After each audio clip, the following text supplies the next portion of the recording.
5 years ago. Bilateral tariff rates between the United States and its trading partners have risen sharply, with significant consequences for growth and for inflation. Measures of trade policy uncertainty based on print media have increased to unprecedented levels. Near-term indicators point to a weakening of economic activity, with surveys showing declining consumer confidence, with policy uncertainty also undermining business confidence. Since our last interim outlook, we have further revised our projections for global GDP growth downwards. Global growth is projected to slow from 3.3% in 2024 to 2.9%, both for this year and next. This is down a further 0.2 percentage points for this year and 0.1 percentage points for next year compared to the March interim outlook, and it is 0.4% down for both 2025 and 2026 since our economic outlook 6 months ago in December 2024. Higher trade costs are contributing to renewed inflationary pressures. We expect inflation in G20 economies over this year and next to decline more slowly and remain higher for longer than previously foreseen in our December 2024 outlook. Turning to some country-specific developments. In the United States, growth is expected to slow. The main headwinds are lower export growth as a result of retaliatory measures from some trading partners, the impact of high policy uncertainty, and a marked slowdown in net immigration. US GDP growth is projected to decline from 2.8% last year to 1.6% this year and 1.5% next year. In the euro area, growth is expected to strengthen modestly from 0.8% in 2024 to 1% this year and 1.2% next year. Improved credit conditions as a result of monetary policy easing and increased investment from next generation EU funds will help offset the impact of pressures on trade. In Japan, strong wage gains and business investment growth are supporting activity. Growth is expected to improve from 0.2% last year to 0.7% this year, and then to moderate to 0.4% in 2026 due to more subdued external demand. Emerging Asia, that is China, India, Indonesia, and 7 other dynamic Asian economies, continues to account for more than half of global growth.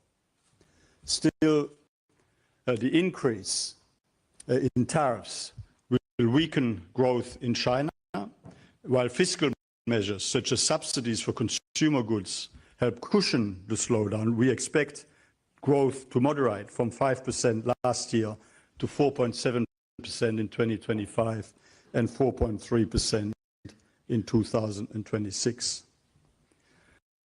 There are significant risks to this economic outlook. The outlook for trade and trade policy is particularly uncertain. Additional increases in trade barriers or prolonged policy uncertainty would further lower growth prospects and likely push inflation higher in countries imposing tariffs. Our report estimates that in a scenario in which US bilateral tariffs are raised by an additional 10 percentage points on all countries as compared with the rates in force as of mid-May, global GDP would be about 0.3% lower after 2 years. Canada, Mexico, and the United States would be particularly affected given their close economic and trade integration. On the flip side, though, on the upside, measures to reduce trade barriers or to resolve concerns about aspects of the global rules-based trading system on the basis of keeping markets open and maintaining and preserving the economic benefits of open markets and rules-based global trade could lift sentiment, lower trade costs, support growth, and help ease inflationary pressures. Persistent inflation remains another key risk. Goods price inflation ticked up at the beginning of the year, primarily due to rising food prices, while service price inflation has remained relatively high. Inflation expectations by households have moved up in some countries, particularly the United States, likely related to an increase in expected costs for imports. Higher inflationary pressures would require monetary policy to remain restrictive for longer, raising borrowing costs and slowing economic activity. So the key policy priorities in this context: constructive dialogue to ensure a lasting resolution to current trade tensions, prudent monetary and fiscal policy, and ambitious structural reforms to reinvigorate longer-term growth.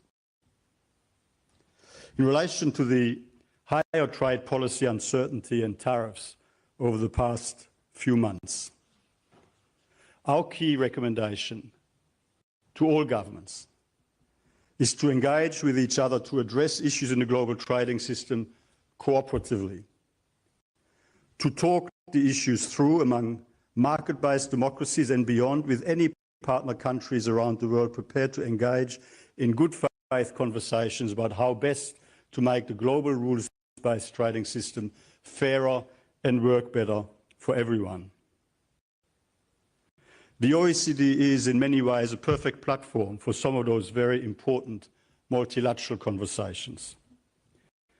And to put some numbers around the opportunity, according to our analysis, a broad-based global decline of tariff rates by 1.5 percentage points could boost global GDP, or could boost GDP by 0.2% in G20 advanced economies and almost 0.3% in G20 emerging economies within 3 years, while also helping to bring inflation down.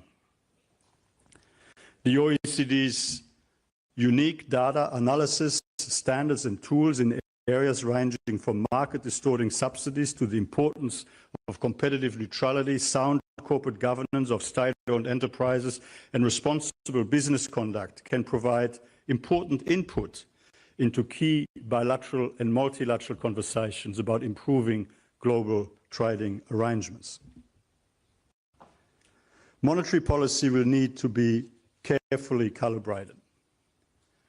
Central banks should remain vigilant in view of the high policy uncertainty and the potential for higher trade costs to affect wages, prices, and demand.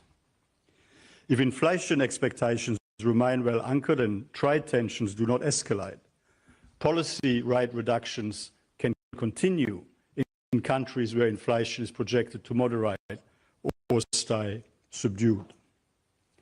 In our projections, we expect continued policy rate reductions in several large OECD economies, including the euro area, the United Kingdom, and the United States. On fiscal policy, governments need to focus on rebuilding fiscal space and on preserving room for future spending pressures.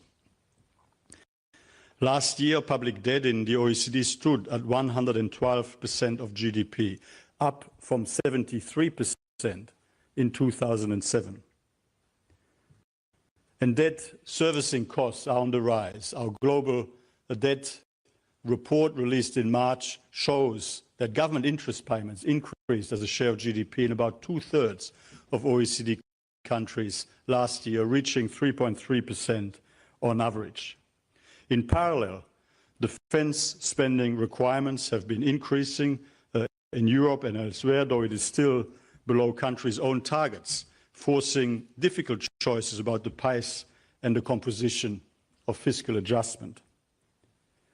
Pension and social policies, for example, the two largest items in government budgets, could be made more effective through better work incentives for older workers and targeting of social benefits. While responding to the immediate economic challenges, we must also lay the groundwork for stronger growth prospects in the medium and long term. Potential per capita growth for the OECD this year is estimated at 1.3%, which is down from around 2% in the 1990s. Job creation has been a central driver of growth in recent years, while productivity growth and investment have both declined significantly. Ambitious structural reforms are key to unlocking higher investment and productivity, ensuring they once again become stronger drivers of growth, including by boosting competition and reducing barriers to firm entry, lowering regulatory costs for businesses, reducing policy uncertainty, improving opportunities for financing, especially for young, innovative firms, and ensuring a skilled, flexible, and adaptable workforce. In closing, while we're facing significant economic headwinds, we have the tools to make progress on key structural reforms, support productive international cooperation for greater policy certainty, and foster strong, sustainable, inclusive, and resilient growth. Thank you, and with that, I pass the floor to our Chief Economist, Alvaro Pereira, to present some of the details of our analysis underpinning this economic outlook. Thank you.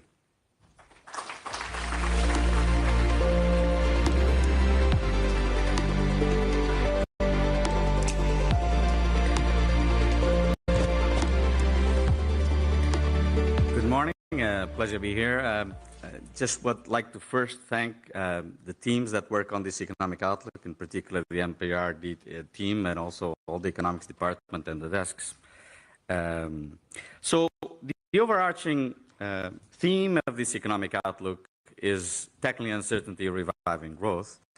We have significant, unprecedented, as we just heard the Secretary General, uncertainty surrounding economic policy, trade policy, and this is having significant repercussions as well in our indicators. So we saw from the Secretary General's presentation that consumer confidence is coming down, but if you look at business confidence and other activity indicators, like the PMI composite output, you can see that in countries like Canada, Mexico, Spain, the United States, and others have experienced a decline in their activity indicators. The same thing, as I said, for sentiment indicators.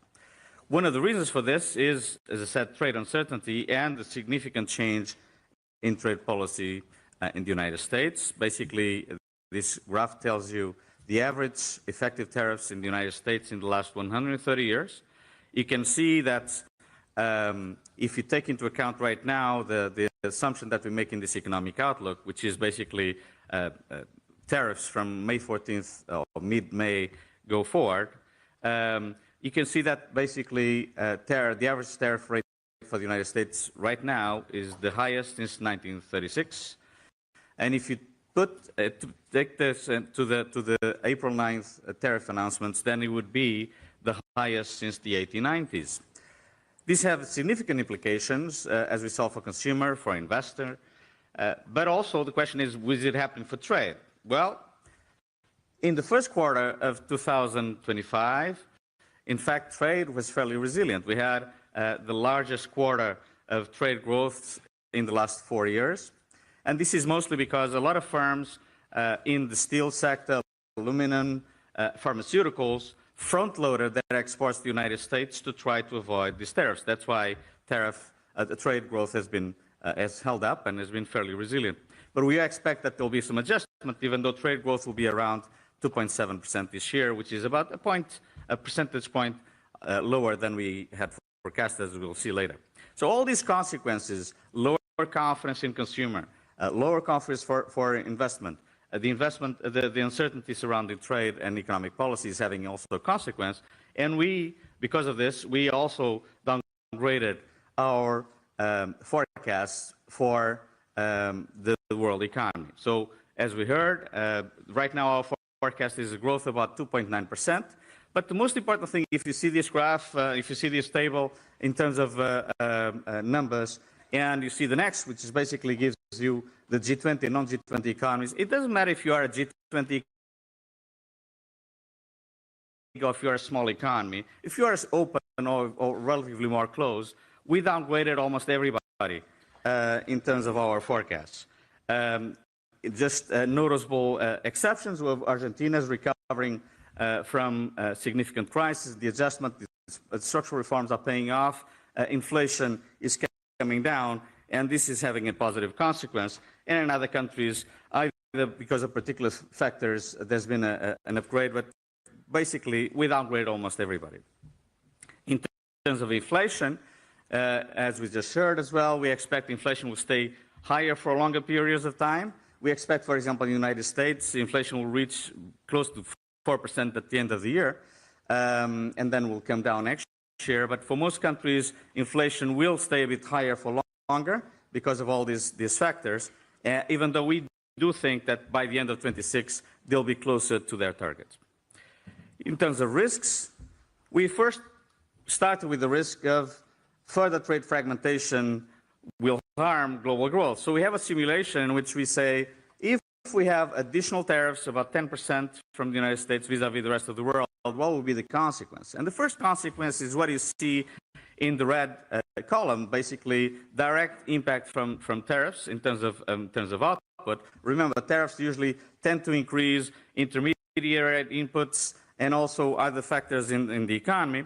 And so tariffs will have an impact, but then afterwards, there'll be additional impacts, which is impact on equity markets, usually go down, increases in savings. And so this is what you see in the green and orange line. So the overall impact for the United States,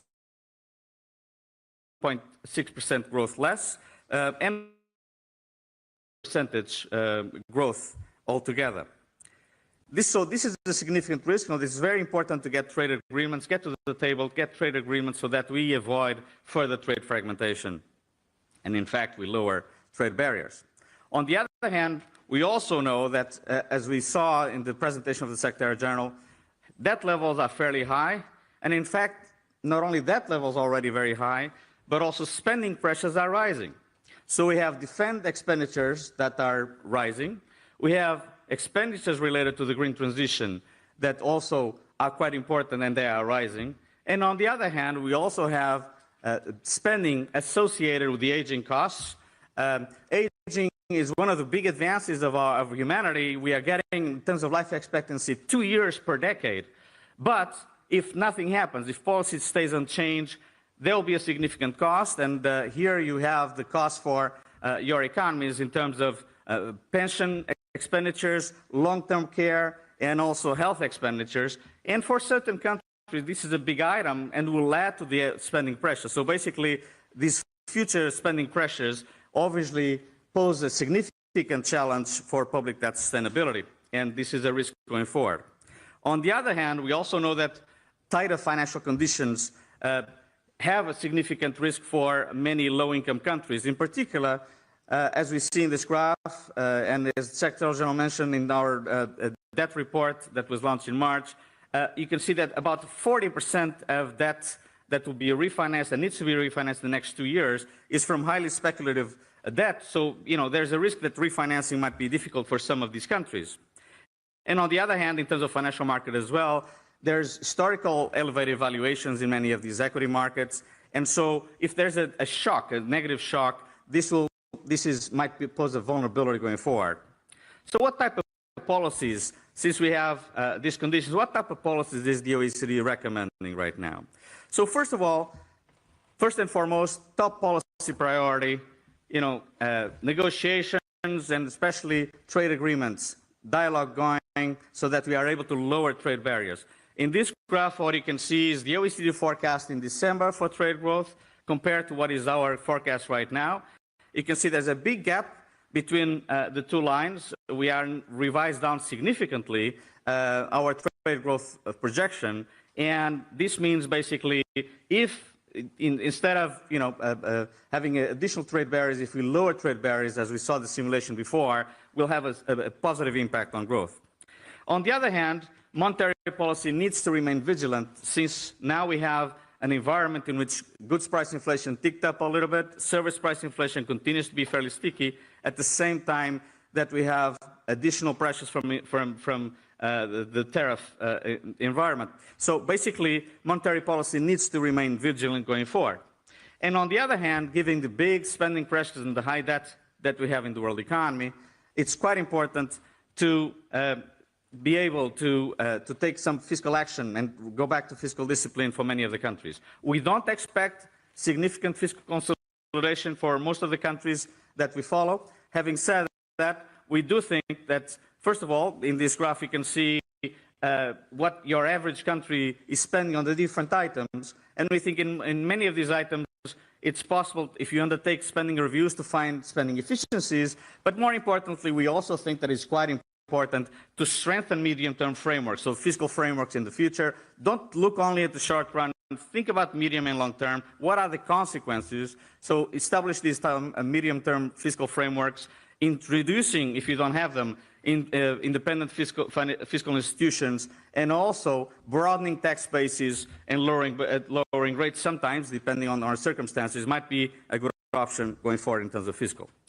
Above all, we think that right now, in order to revive growth, you need to do one thing that is absolutely essential, which is revive investment. So in our special chapter, we have a lot of evidence, new evidence in terms of investment. And first of all, we know that investment is one of the contributing factors for lowering the output growth, potential growth in the past few years. So in the blue columns, you see investment there, and productivity has come down. But in particular, also investment has been fairly weak after the financial crisis, and you can see this particularly in these graphs that show what happened after the global financial crisis and after COVID. So the actual investment line is the blue line. The dotted line is the trend that existed in terms of investment before the global financial crisis. The dotted orange line is the trend that existed before COVID. And for OECD countries, investment went down by an average 22% after the global financial crisis, and went down in terms of business investment, in terms of housing investment, and in terms of public investment. And with COVID, another additional 7%. So we have a bit two cuts in terms of, or declines of investment after the global financial crisis and after the COVID. And for emerging market economies, even more, a 33% decline in investment. So reviving investment is absolutely key. What type of investment? Well, investment is changing. We present a lot of evidence. A lot of investment right now, rather than be traditional capital stock investment, is mostly investment shifting towards more digital and knowledge-based economies. Here we have several items in terms of ICT, in terms of research and development and software. The United States is investing a lot more in these areas than almost everybody else, and this has big consequences not only for investment but also for productivity. In recent work, we showed for the G7 economies that there is a widening and increasing divergence in terms of productivity between the United States and others. But investing in ICT, investing in R&D, investing in software and data is going to be absolutely key to revive investment in your countries. On the other hand, housing investment has been very weak. In many of your countries, there's significant issues regarding housing affordability. House prices went up quite significantly compared to income growth. And this is seen in the graph here, where you see countries like Portugal, Canada, the United States, Netherlands, and others, in which house prices since 2015 increased a lot more than income growth. And so housing affordability issues became quite prevalent. So very important to increase supply, reducing zoning restrictions, permits, to increase supply, densify cities, to be able to address these housing affordability issues. We have several analyses and several recommendations in our economic outlook, but this table basically summarizes the main recommendations we give to your countries and in our country notes. We think that in terms of reviving investment, you need to boost competition, also increasing public investment, in particular in areas like energy security, critical infrastructures, strengthen transportation networks. All that is going to be very important to boost public investment. Also, addressing skill shortages. If you remember, last economic outlook, we said that there is, in more than close to 40 countries, significant skill shortages around the OECD. And so it's absolutely essential to address these skill shortages to improve investment, but also other recommendations on housing and on financial markets and so on. Let me sum up. So remember, we are in an era of very significant and unprecedented uncertainty. This is having an impact for consumption, for investment, and for activity. And that's why we downgraded most of the outlook for most of the countries. In terms of policies, the most important one, remember, the top policy priority is to lower trade barriers so that we are able to boost growth and have less inflationary pressures. We also think that it's quite important for fiscal discipline to come back to some of the countries to ensure fiscal sustainability. Vigilance in terms of monetary policy, but the most important factor in terms of reviving growth is to revive investment. Investment policy should be a top priority for the medium and long term, and we hope that our recommendations are able to provide shed some light on these issues for countries. Thank you.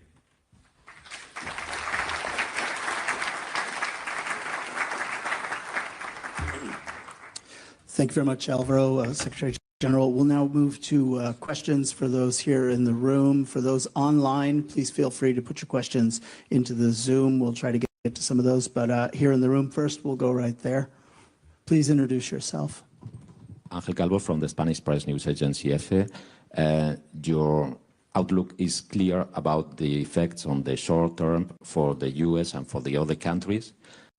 Because of the Trump tariffs, but in the long term, what can happen? I mean, Donald Trump can success to relocalize a part of these imports which have now tariffs, and in the other side, what will happen with all these products that in the past went to the US, and because of the tariffs, for example, Chinese products or other,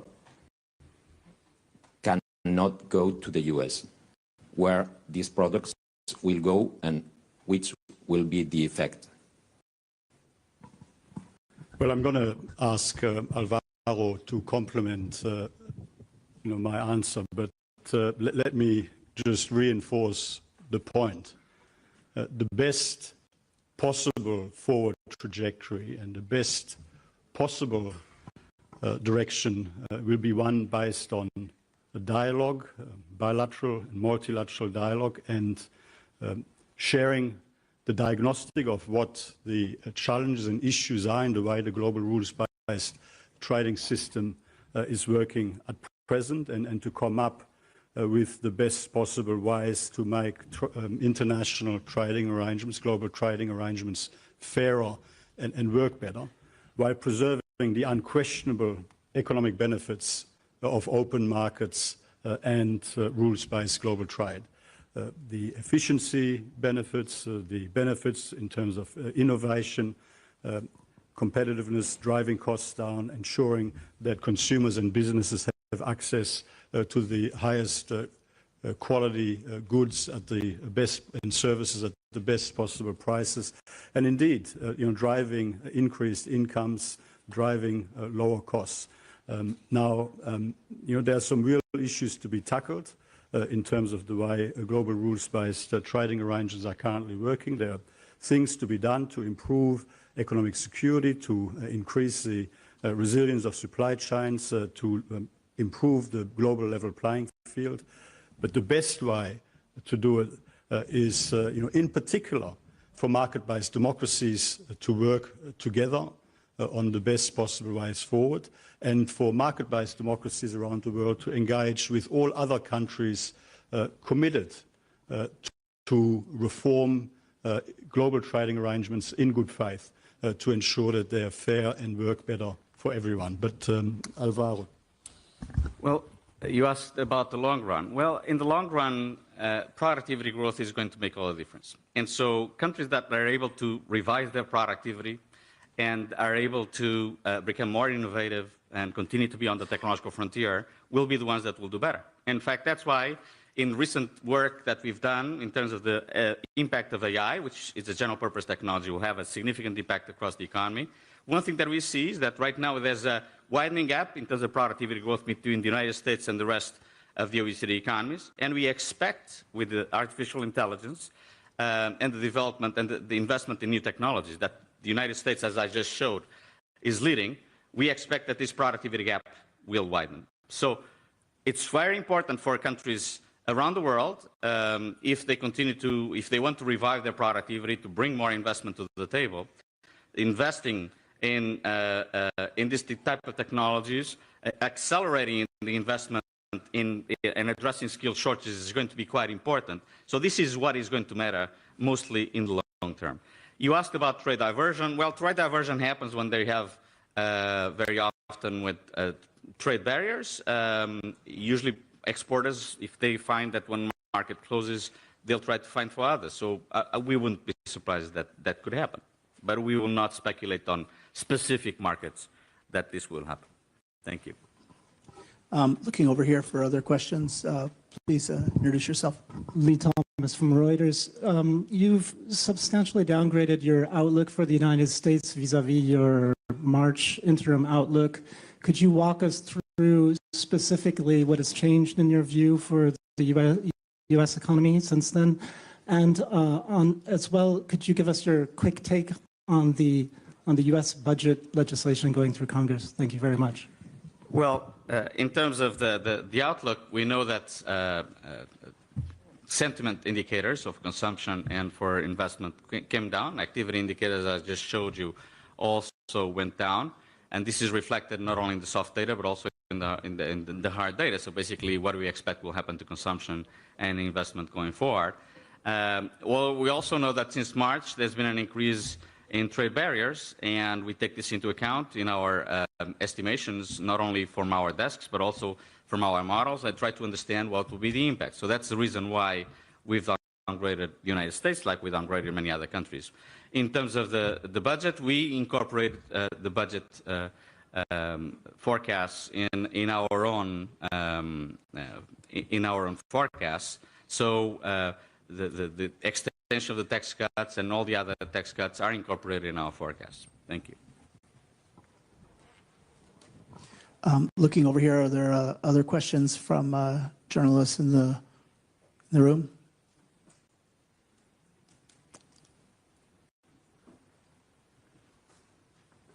I do not see any other questions. Therefore, we will close the press conference. Thank you very much. All the information, the economic outlook is available on the website.